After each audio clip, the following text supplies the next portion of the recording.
안녕하세요. 영화체육 선생입니다. 이제 9강에서 뵙게 됐습니다.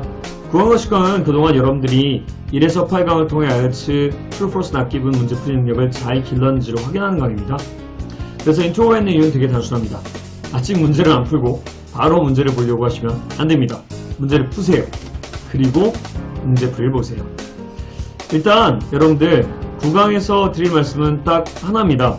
1에서 8강에서 배운 내용들을 토대로 문제를 풀었는데 틀리셨다. 그렇다면 여러분들 문제 풀이를 잘못하신 거니까 1에서 8강 다시 들으시고요. 제한 시간은 여러분들 기본적으로 한 문제당 1분으로 생각하시는 게 맞습니다. 그래서 여러분들 8문제를 푸는데 8분 정도를 쓰는 게 좋습니다. 그리고 5문제를 푼다면 5분 정도를 쓰는 게 좋고요. 물론 처음에 풀 때는 시간 제한 상관없이 여러분들 정답을 더 제대로 맞추는데 투자를 하셔도 좋습니다. 왜냐하면 정답을 맞추는 게 먼저 선행이 되고요. 그 다음에 시간을 줄이는 게 나중에 따라와야죠. 시간을 풀었는데 맞은 게 없으면 무슨 소용이 있겠습니까? 실제로 True False Not Given은 실전에서는 찍을 때도 있습니다.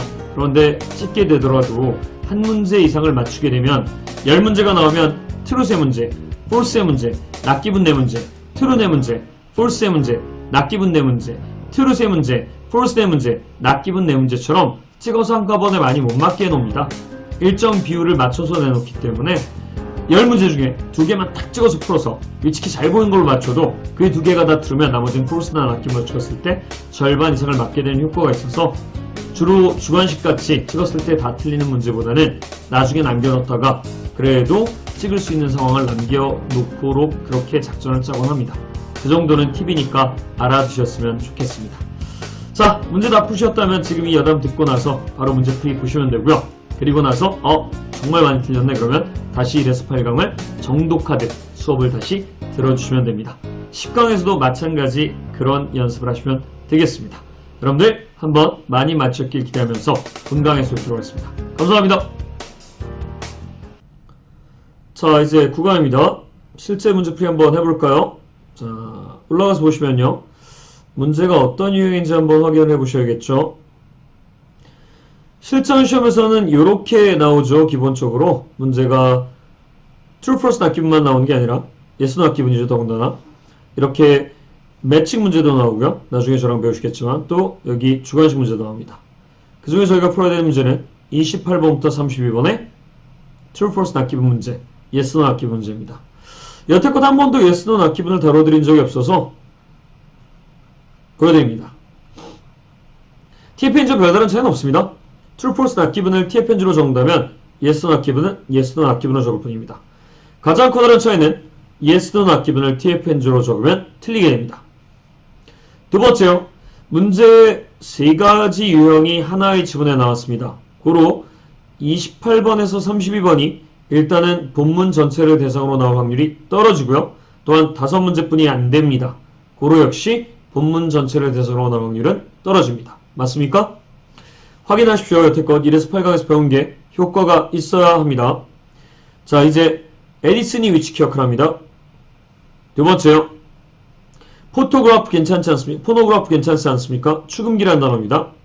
스트라스빈스키 사람 이름이죠. 괜찮을 것 같아요. 레코드 플레이어 외래어입니다. 우리나라 말로도 레코드 플레이어라고 그러죠. 프린팅 프레스 우리나라 말로도 프린팅이라고 그러죠. 17, 18세기 문자는 숫자를 상상해 볼 수 있으며 숫자니까 위치켜가 갈 수 있습니다. 제대로 배웠다면 본문에서 17, 18세기가 보이지 않는다고 Not Given을 쓰진 않았을 거예요. 여러분들이 문제를 풀고 들어오셨기 때문에 반드시 그러셨어야 되고 여러분들이 17, 18세기가 안 보인다고 Not Given을 썼다면 여러분의 미래는 false입니다. 다시 1에서 8강 보셔야 됩니다. 자, 바로 문제 풀이 들어갑니다. 17, 18세기가 무엇으로 변했는가? 여기로 이렇게 변했습니다. The previous two centuries 보이십니까? 이게 17, 18세기입니다. 그래서 여러분들 이렇게 문제풀이를 해서 틀렸다면 여러분들 문제풀이 다시 하셔야 될 때가 온 거죠. 자, 좀 더 키워서 보도록 하겠습니다. 자, 17, 18세기가 더 잘 보이시죠? previous two century도요. 자, 내려갑니다. 자, 이제 문제를 보면 이렇습니다. In the 17th and 18th century, 17, 18세기에 music became an art form. 음악은 예술의 형태가 되었죠.